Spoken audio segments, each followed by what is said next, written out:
Good morning, student. Today we will going to start or continue with the chapter the parliamentary form of government. Yesterday and day before yesterday we have read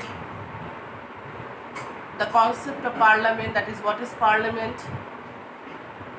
In a parliamentary form of government there are two heads that we have read, that is one nominal head, that is president, and the real head of the executive.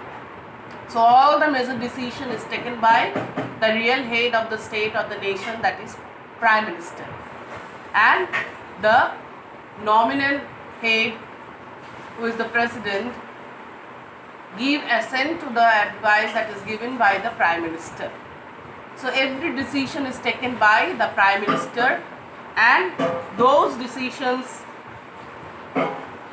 that are given by the Prime Minister is given approval by the President. So President is the nominal head, whereas Prime Minister is the real head of the state. Or President can be described as a puppet in the hands of Prime Minister. We have read about the powers and function of the Prime Minister. We have read about the powers and function of the President. Now today we will continue with the Council of Ministers. That is also very important in the Cabinet. So the Council of Ministers is appointed by the President in the advice of the Prime Minister. While appointing the Council of Ministers, he has to keep in mind that all the major communities and geographical region of the country find representation in the ministry. All ministers must be the members of the parliament. So all the Council of Ministers must be the members of the parliament. They can be appointed as a ministers. If a non-member is appointed as a minister, he either has to be elected or nominated by either house of the parliament within 6 months. The Constitution under the 91st Amendment Act 2003 limits the size of Union Council of Ministers to 15%, and the strength of the Lok Sabha. Only these are essential to maintain, and they have to maintain the 15% of reservations. Now we will read about the various classification of ministers. We have cabinet ministers, who are the high rank ministers and they are the experienced minister. Then we have the ministers of state.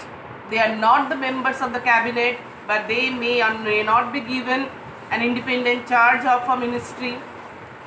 They attend the cabinet meeting only when invited. Whereas deputy ministers are the junior ministers who assist the senior ministers in the meeting. So we have three categories of ministers in the list. They are the cabinet minister, they are the junior ministers or the ministers of deputy rank. We have the ministers of states. Now we are going to distinguish between the cabinet ministers and the council of ministers. As we have read that cabinet ministers are the high rank ministers, whereas council of ministers is a broad connotation which include the cabinet ministers. The council of ministers includes the minister of the state, the deputy minister and the cabinet minister.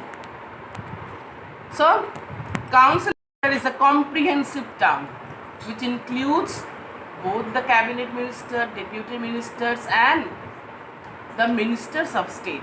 It's a comprehensive term, while cabinet is a part of the internal committee. The second point of difference between council of ministers and the cabinet minister is that all the ministers are members of the council of ministers, while cabinet includes only effective and experienced ministers. The third category of differences is that the members of the council of ministers do not make any policies. They are framed by the cabinet only. So the cabinet ministers frame the policies, but the council of ministers, they do not frame any policies. The strength of the council of ministers is 60 to 65, while that of the cabinet is only 15 to 20 ministers. The Council of Ministers rarely meet cabinet ministers, whereas cabinet ministers meet regularly. Now we will read about the function of the cabinet, how the cabinet works. The first function of the cabinet, it forms the key internal and external policy of the government. There is no sphere of administration left untouched by the cabinet.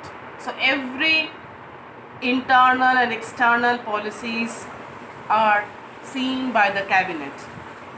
Number 2, after the formation of a policy, the cabinet works on implementing.